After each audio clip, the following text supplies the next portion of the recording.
आज मैं जीवन में पहली बार बर्फ़ पड़ती हुई देख रहा हूँ, क्योंकि बर्फ़ के इतने इतने से टुकड़े जो हैं हमारे ऊपर बूंदों की तरह लग रहे हैं। और मुझे लगता है कि यहाँ अगर हमने 1 घंटा और बिताया तो हम शायद बर्फ़ में रह सकते हैं। एक गलती हो गई, मैं अपने साथ पानी लाना भूल गया और यहाँ दूर दूर तक आपको पानी नहीं मिलेगा। आपको बस हवा खाकर और हवा को पीकर अपना काम चलाना होगा। हिमालय का सुंदर सा नज़ारा आंखों के सामने है। ऐसा लगता है कि इस हिमालय के नज़ारे को आंखों में कैद करके अपने घर ले जाएं।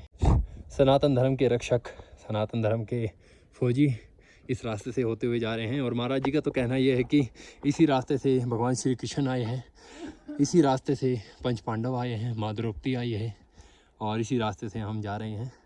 तो इसी रास्ते पे कितने लोगों के चरण कमल पड़े होंगे। मुचकुंद गुफा जाने के लिए हम तैयार हैं और नीचे से लगभग 2 या 3 किलोमीटर की दूरी हमने तय कर ली है। जिस रास्ते और जिस पहाड़ के ऊपर हम हैं, ये बड़ा ही कठिन रास्ता है। यहाँ पर चोट भी लग सकती है, फिसल भी सकते हैं, पैरों में भी कुछ ना कुछ चीजें हमको लग सकती हैं।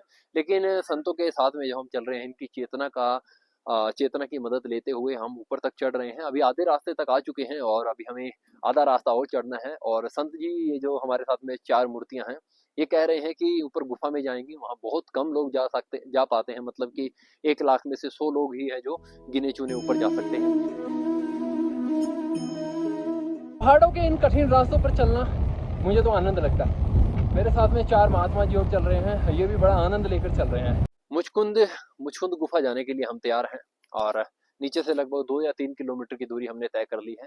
जिस रास्ते और जिस पहाड़ के ऊपर हम हैं, ये बड़ा ही कठिन रास्ता है। यहाँ पर चोट भी लग सकती है, फिसल भी सकते हैं, पैरों में भी कुछ ना कुछ चीजें हमको लग सकती हैं।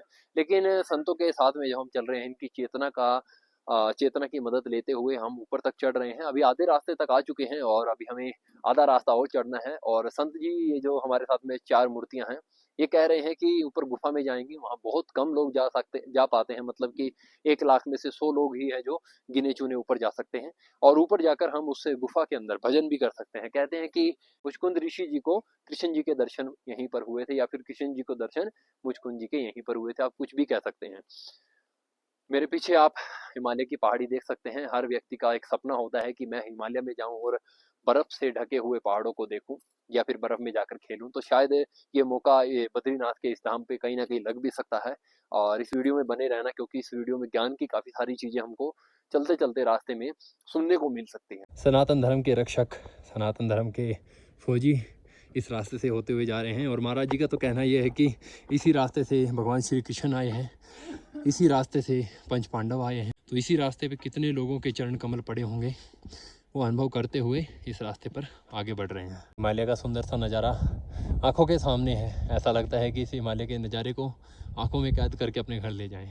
हमने नीचे से एक लोई खरीदी है। इसको आप एक चादर भी बोल सकते हैं, कंबल भी बोल सकते हैं। ये गप काफ़ी गर्म है और